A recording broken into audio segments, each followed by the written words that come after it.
Yo, what's up, people? First things first, my friend Danny is buying Visa, so you might want to get out.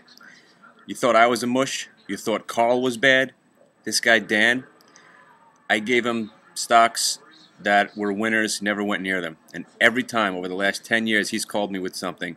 Not only have they gone down, but they've gone out of business.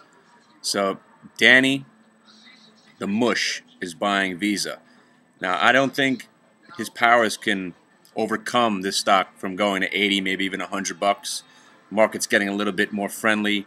It is an IPO that everybody was anticipating. Everybody wants to own it. Everybody saw what MasterCard did. But my God, Danny's buying Visa, so be afraid. All right, back to reality, and what really matters is your brackets in the NCAA tournament. Whatever the reasons you picked your picks is your own, but I'm riding Davidson because I have a buddy that works there, and yippee. Also, I always liked Villanova. I like a company, yeah. I like I don't know what the hell I'm saying.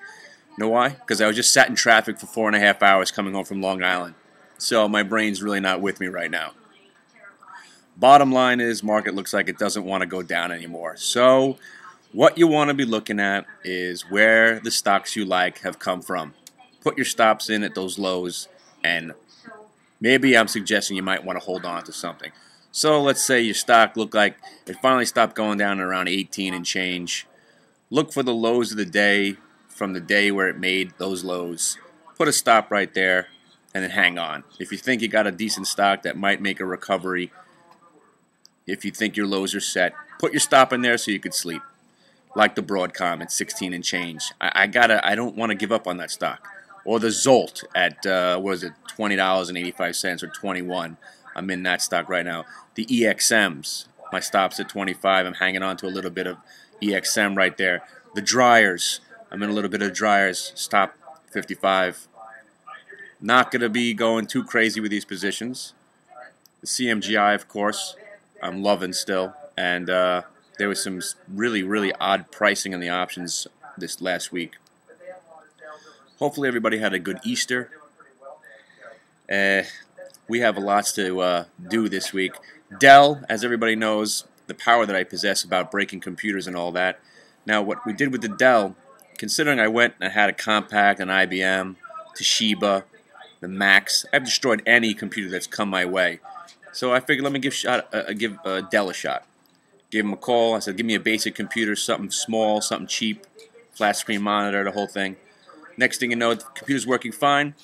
After it goes into what's called sleep mode or hibernation, it won't come out. And when it doesn't come, it comes out, but then a blue screen comes. Boom. I have tragic errors and all that kind of stuff. So I called Dell. They tried to fix it going online into my computer. They couldn't figure out what it was. Driver problem, cache problems, BIOS problems, whatever it was. So they were nice enough. I was like, listen, I don't want to sit here going through all the technicals, talking about a $400 machine. Send me another one. Let's see what happens. Now, here's the thing. They didn't want to take my bet. I wanted to bet them that they'll send me another computer and it wouldn't work. Wouldn't you know it? I got 2 Dell computers in my house right now. Neither one of them works. The sad thing is they both kind of work, but once a screensaver hits, and then the screensaver goes after that into hibernation, you cannot get the computer to come out of hibernation without having some sort of cache problem and a blue screen error. So I'm going to be on the phone with Dell. I'm going to film that because you know how I love doing that and love talking to people. But what we're going to do is we're going to ask, obviously we're not going to want to speak to one of these lower peons that have nothing. They can't compensate me for anything. So I'm going to try to get someone who actually has some sort of credibility at the company, see if they want to take the crawl challenge. I'm going to say keep on sending me computers, and I'm going to keep on breaking them to try to expose this flaw. Now, I got to understand, I was kind of amazed that they sent me a new computer in the first place without me sending back the old one first, but now I know why, because none of their computers work. Awesome stuff. I guess that's why, because I went and bought one of their older models. I didn't want to get Vista, so I had to buy an older model, but I don't need a new computer. I need something that has a big hard drive, lots of RAM, and Windows XP, and off we go. But, of course, it's not working out the way I wanted it. So we're going to take the crawl challenge. Let's see if I'm going to make them a bet, or I'm going to suggest that I'm going to keep your 2 computers for the price of one, and I'll just suffer through this, and I just won't let it ever go into sleep mode. I just will, make sure that the hard drives don't get shut down or nothing like that. I'll just keep the screensaver off. I'll just let it burn into the screen. And it was only a $400 machine. If I have to buy one another year from now, so be it. Because I don't really want to go to the post office and return these things and pack everything back up, packing all the wires. What else we got? What else do we got? Oh, we got Carl, the countdown to Carl's resignation. He said March was going to be his month. So far, he's doing right. He made money one day in March, and he hasn't come back. So, in a loophole, Carl still has a job right now. And a lot of people think that Carl is a figment of my imagination. But no, Carl is a true psychological experiment in the difference between being an analyst, an investor, and a trader. Carl, genius that he thought he was, for 10 years now, he's been giving me decent stock picks, blah, blah, blah. Picking good winners, blah, blah, blah. But the thing is, Carl, every time you had winners, it was because the market was going up every single day. Everyone is a winner in a bull market. Do you understand? When you can buy stocks based on the stock's name, like Conceptus and Scone and some other bullshit companies that I buy, like pot. You know why I bought pot. It wasn't because I thought fertilizer was going to do well over the next decade. I bought it because the symbol is pot. Look at me. I'm a champion. I own one of the best stocks over the last decade. But when you actually have to think, and now Carl's under the delusion. It's like, nah, but I'm doing all right. Everything's all right. I'm trading real well.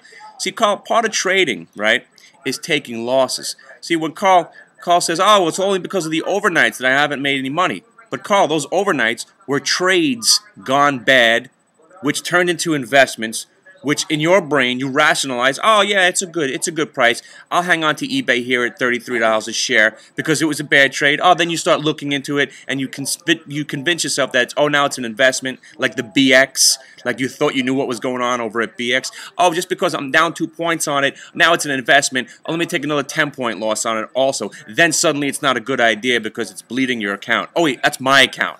Oh, that's right, Carl's trading my money. Awesome. So far, Carl's been in one day this month. He's made $400. Because I bet him, like, all right, listen, if you don't make money in March, you're done. And he was pretty much ready to give up, too. Psychological experiment proven. An analyst cannot be a trader. An investor cannot be a trader. You have to have a certain mindset knowing what you want to do if you want to do this. I don't know why anybody would want to do this. But the countdown to Carl is on. The countdown to the NASDAQ lawyers. Suddenly, you know everything with the NASDAQ, right? Obviously, the name of the show has changed. It used to be called Suck My NASDAQ. Now, if anybody's out there and you haven't changed the link, this is the time. SuckMyNASDAQ.com is going to be gone. Like kaput. We're going to throw it in a vault somewhere because they're afraid I'm confusing the public. Were you confused? Did you think my show had something to do with the NASDAQ? That's what I want to know. I'm taking a poll today. Send me an email if you got confused, all right? You know, the heat map, the NASDAQ's website. Now, NASDAQ's being nice to me because I never just said a disparaging word. It was just because they didn't like a suck my in front of it and hot women on my website saying, suck my NASDAQ. Ooh, ooh. They didn't like that. So, and like I said, everything is being settled pretty amicably. So far, so good.